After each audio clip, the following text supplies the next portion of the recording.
Right, this is John from Clock Repairs Merseyside. This is the second video that I'm going to do in reference to resilvering a clock dial.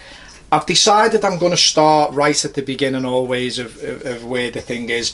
I'm going to have quite a lot of short videos. I'm going to try and put as much information in as possible in order for you to do the best job you really can.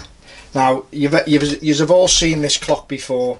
It's the clock made by Thomas Kefford of Royston, I think. As you can see, pretty much on this dial, it's pretty much all the silvering's missing, really. I'm going to check on this particular dial, this centre part here.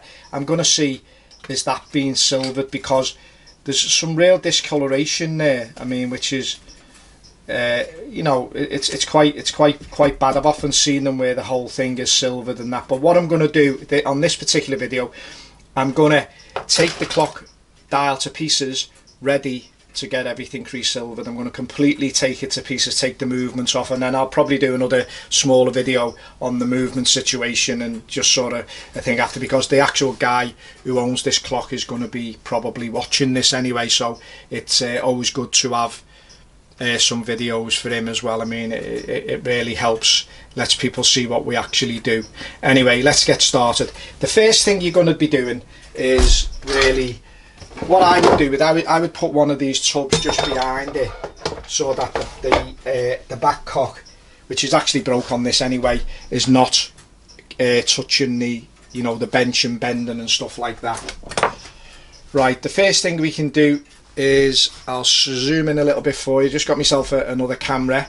Hope it's going to work better for us. And pull your pin out. Take your hands off. Now we put everything in a tub and we number the tub with the number that's on the invoice and the invoice we give to the customer, in order that everything's the same. Now, as you can see on this particular clock movement, if I can zoom in, I think. There you go. The actual hour hand is held on with a couple of pins. Sometimes it's a clip, so obviously you have to get them out. Now, pretty much all the clips will get replaced for new taper pins. Sorry, will all get replaced probably for new taper pins. So it's just a matter of wiggling this about to get it off. There you go. Right. At the minute, the seconds hand off, just prized off, comes off quite easily. Right, now I'll zoom back out again. Where we go. Just got this new camera. I mean, it feels a lot better. I mean, let's see how it turns out. Okay. Right. Back of the clock, as we can see, pretty standard affair. Nothing different about it all, to be fair. What I'll do is, you've got taper pins again. Pop them out.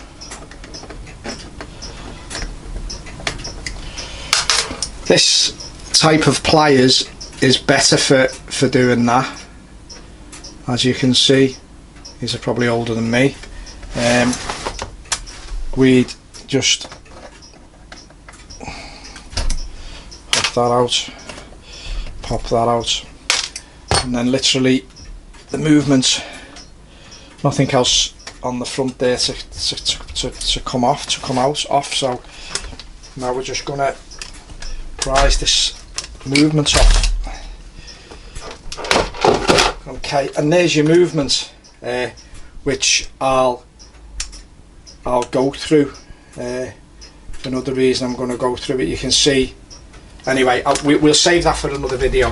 So we just put that aside for now. Okay, on the back of your dial, as you can see, pretty standard affair. This is obviously your moon roller. goes round, and obviously it's operated by a wheel on the top of your clock movements, and obviously it goes through, and it'll probably go round every 24 hours and click it. Same affair with your date. So on some of these clocks, it was like a sort of grasshopper type effect, where it would push. It would have a grasshopper's leg pushing out, and it would push the moon roller or date ring. So I'm just going to zoom out a bit so you can pretty much see it. So yeah, so that's pretty much the back of your dial. Okay, and as you can see, things are secured like your spandrels by these it's these handmade square screws, and other things are held on with the use of taper pins. Now the plan is obviously to completely, except maybe for this spring here, is to take everything off, because everything is needs a little bit of work doing on it, so we just may as well strip it down. So again, I'll get the thing, and I think what I'm going to start with is I'm going to start with the spandrels. So the spandrels on this particular clock are held on with this screw, so obviously you can use a set of pliers or whatever, because it's a square, or a large screwdriver. So there's your spandrel. Now, as you can probably see, there's a lot of brasso or something on them. Now these small screws, we have small tubs which we also put inside the trays, and we actually number them as well, the same again in this particular case 299. Everything will get labelled that way with little round stickers. I mean, it just helps in case anything happens, like the tray gets dropped, or something happens. For us, I mean, we try to keep every single thing as it should be. Okay, so there's one spandrel there.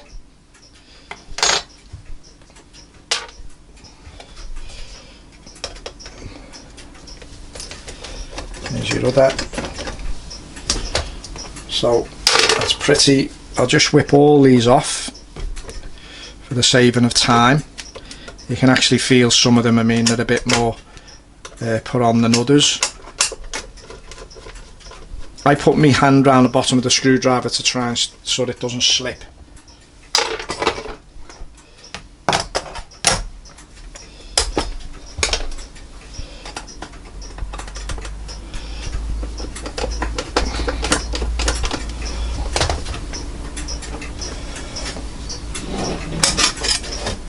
Okay, right, now the front of your dial is going to look like that, and as you can see, it's absolutely covered in brasso. So some real attempts have been made at trying to clean these spandrels up. Obviously this back plate is brass, that's going to be cleaned as well. We're going to give that a cleaning. Now the thing about what I believe, and I mean, again, as I always say, these are my opinions. I mean, what you do realistically is entirely up to you. My idea is to give you, my plan is to give you some idea of how you can actually start the job and how you can proceed, and how I would do it. Not particularly saying my way is the best. I mean, there's many different ways of doing certain things. Well, clockmakers, especially the older fellas, they're pretty individual, if you like. They will tend to do things their way, if you like. Anyway, getting back to it, so we've got our spandrels off. So obviously, probably with them, I would probably more likely have a look and maybe put them in. I'm probably going to put them in some kind of cleaning solution. Okay, so now we've got our minute track and we've got our round dial there. So they're our next move. So if you look closely there, you've got taper pins which are holding your minute dial on.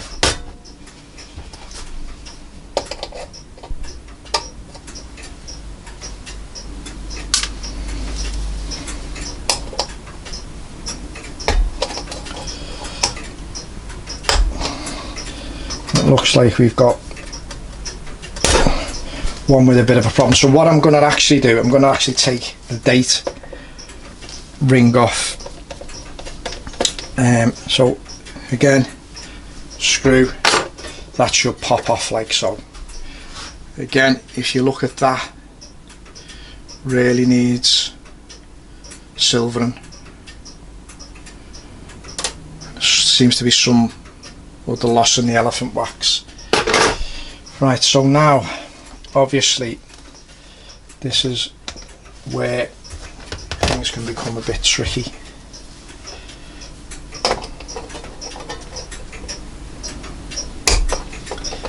Looks like it's been taken in that way.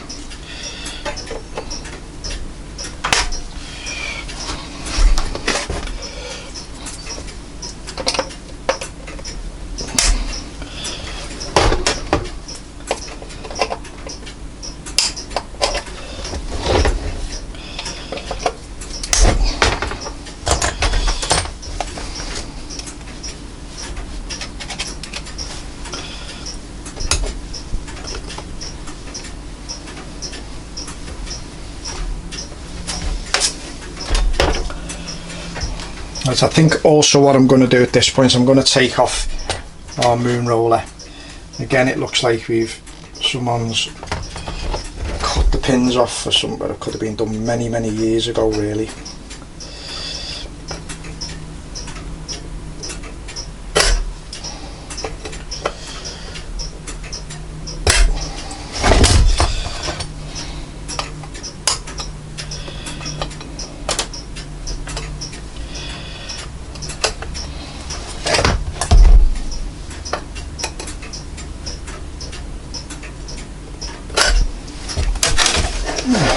Give me a little bit of a hard time.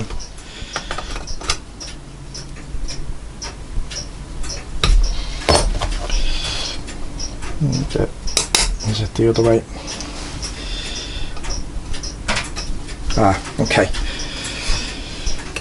Just come out that way. So again,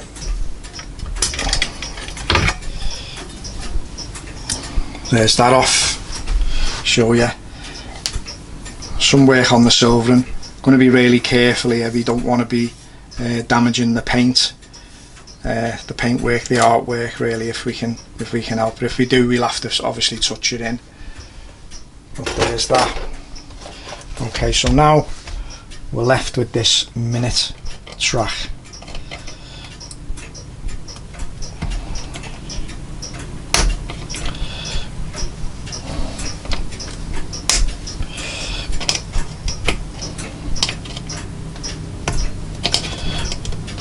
Doesn't feel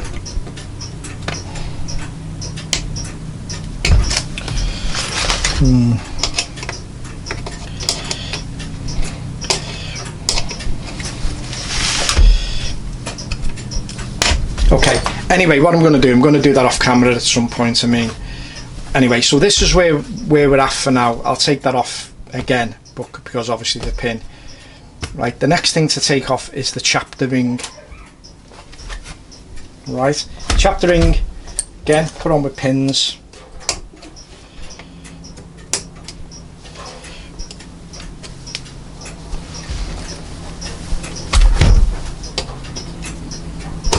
Pop your pins. As I say, we'll probably renew all these pins. I'm trying to keep everything in camera as I possibly can, so forgive me if you know you can't see something properly.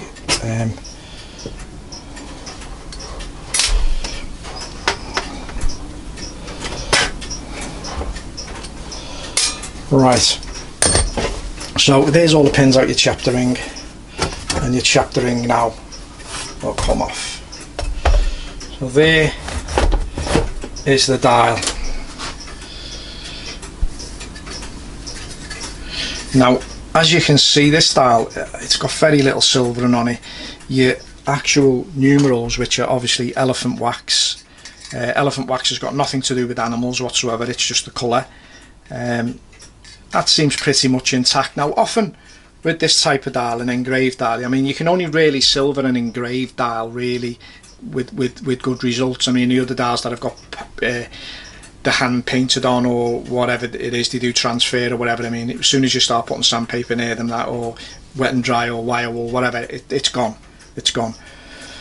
Right, so that, I mean, I will be probably, where some of them you'd have to be a bit harsher, you'd have to use, maybe start off at say a 400 and get up to about 800.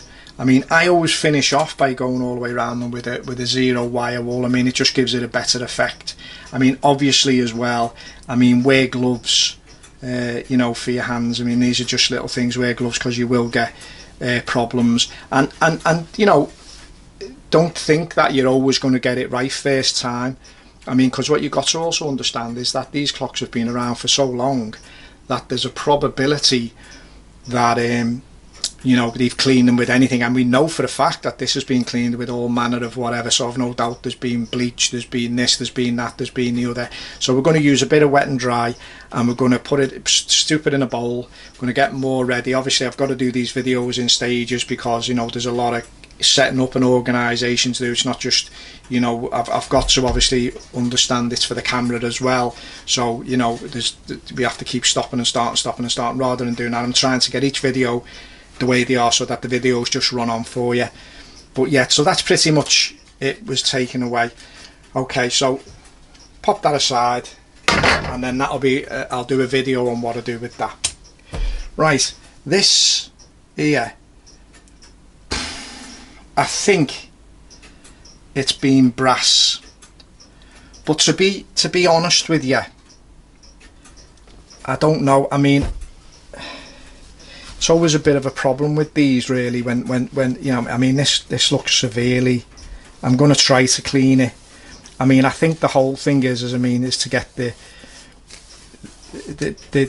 thing in a bit of, you know, we'll put it in some soapy water, literally, well, you know, bit of fairy or something, soapy water, and we'll clean it off first, and we'll see what we've got, you know, from that point of view. I would always say to people, start off when you're going to clean anything with soapy water. Don't use chemicals and things. I mean, no soap has got some chemicals in it, but, you know, try to always go the easy way round of doing things. Don't sort of all of a sudden put chemicals on, because, you know, you've got to put finish and you've got to put varnishes, you know, you've got to put a clear coat on, you've got, you know, so just tread a bit carefully, you know, charge the right price to do the job, and tread carefully. That's my opinion. If you're going to do the work on, if you're doing it for love and because you love it, because, you know, you don't need to earn money to pay, you know, the astronomical bills we pay this day and age.